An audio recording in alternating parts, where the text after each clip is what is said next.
My guest on the program is the Special Advisor to the Vice President on MSMEs, Mr. Tola Johnson. He believes the interventions for MSMEs by the Buhari administration could make our MSME space one of the most productive on the continent if these interventions are sustained. He tells me 2022 is the year they double down as an administration to ensure this.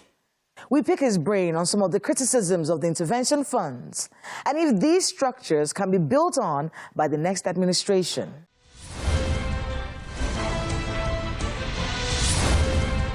Tola Johnson, welcome again to Dateline Abuja. Thank you very much. There hasn't been a lot of talk about the shared facility and the social intervention programs. The last time we spoke, you were talking about leather shoe hubs in Aba, you know, the work that was being done in Onitsha and all of that. What's happening right now? Okay, so what we've done is to take a breather. What we're trying to do now is to get together. We're compiling everything that's been done in the MSME space since 2015 when this government came in.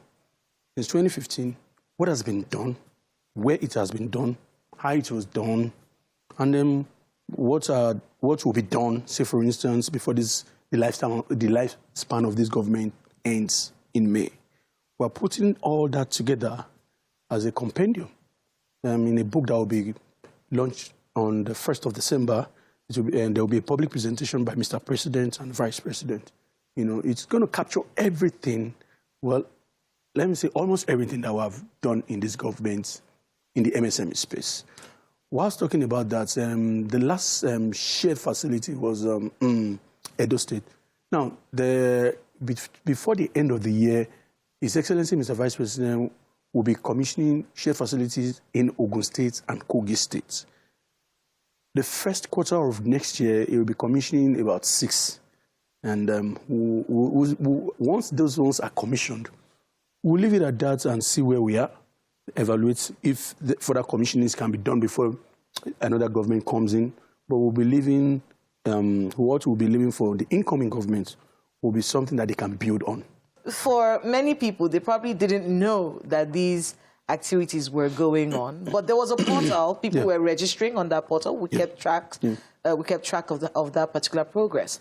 But just break it down for us a little bit. When did this start? How much did it cost? How much of it has been given so far? And what's the plan for next year? Okay, so the survival fund, like we all know, was as a result of the unexpected COVID pandemic.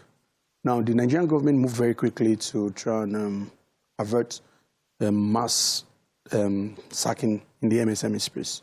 And that's why we launched the Survival Fund to help businesses pay some of their staff. How many businesses were you able to reach? Now, for the Survival Fund, the total number of beneficiaries for the Survival Fund is well above 1.2 million. The total package for the Survival Fund was 75 billion. That's excluding every other thing. So the scheme is now officially closed. It's closed. A report is being generated that will be submitted to Mr. Vice President by the... That's for the Survival Fund? That's for the Survival Fund. Okay. Now, for the MSME clinics, it's not a budgeted... So Survival Fund, just people... I like to hear these figures. It was 75 billion. It was 75 billion. Was all of it used? Everything was used for every component that was meant to have been used for. The 75 billion, the aspect that was supposed to be used for those that would handle the scheme, the aspect that was supposed to be given to the MSMEs themselves. Because when you have 10 naira, for instance, if you are supposed to use 5 naira inside the 10 naira to ensure that the 9.50 kobo goes around to everybody. You know, basically, but everything has been judiciously used. We have the total number of beneficiaries. We have their numbers.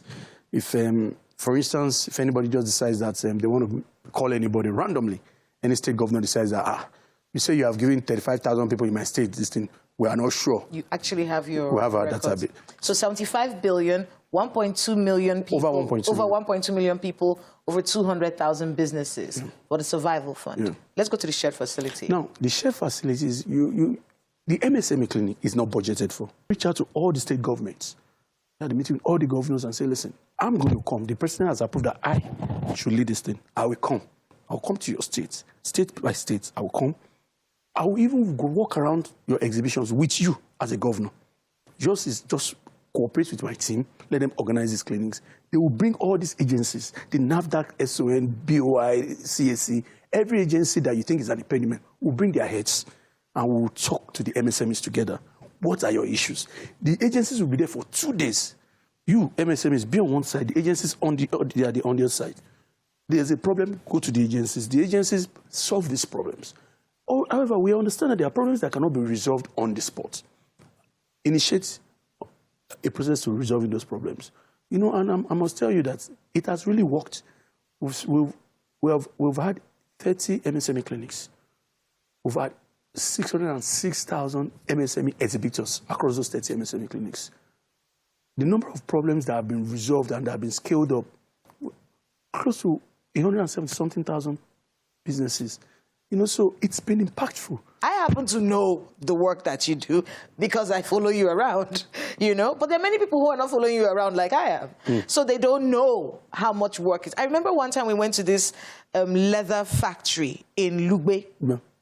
And I remember looking at those workers and all of them excited about the opportunity that they've been given to work. The owner of that facility was about to shut down.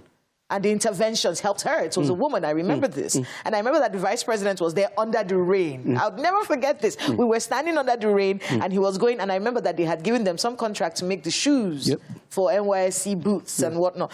So a few of us know these things, but it's not public knowledge. And some people will say, well, you decided to use technocrats, you didn't use the party, so you wouldn't get the kind of traction that you need for this sort of work. Apparently, if it was given to the party, then we would have more people talking about it on social media. In fact, that politician said, we would make it the criteria for you benefiting from this facility would be that you must talk about it. Your work doesn't speak for yourself. You have to blow your own trumpet. That's the thinking process. What do you think about that? So this politician, I don't know who he or she is, he's not totally wrong. But you must also understand that in everything in life, you must balance. You know, everybody that's benefited from any of the MSME scheme that we have had, should it be the MSME award, should it be the shared facility, MSME one-stop shop survival fund, are all Nigerians. You know, first things first, once you become a president, you know, once you are declared a president, you now rise above my party. You now become father for all. You understand? First of all, you are father for all. Now, in being father for all, you will, of course, not neglect the platform that brought you into government. But you see, from President Buhari, he's just been MSMEs regardless of party affiliation. You're handling this MSME intervention for how long now? 7.5 years. What are you going to do next, Tola? You knew that was coming. Come on. Yes, what are you going to do next? We'll just, I think the next thing I'll do is, first things first will be to go for a Thanksgiving somewhere and thank God for giving me the privilege to have handled what I handled. Because, listen, it is just a rare privilege. The VP always says it to us in the office that we are here because God has destined that we should be here. We are not better than anybody on the street who is not here. But first things first, I'll go and thank my God for the opportunity he has given to me. Then pray about my future. So good luck with the work that you do. And thank you so much for being with us on Dateline Abuja. Thank you very much. Thank you very much to your station.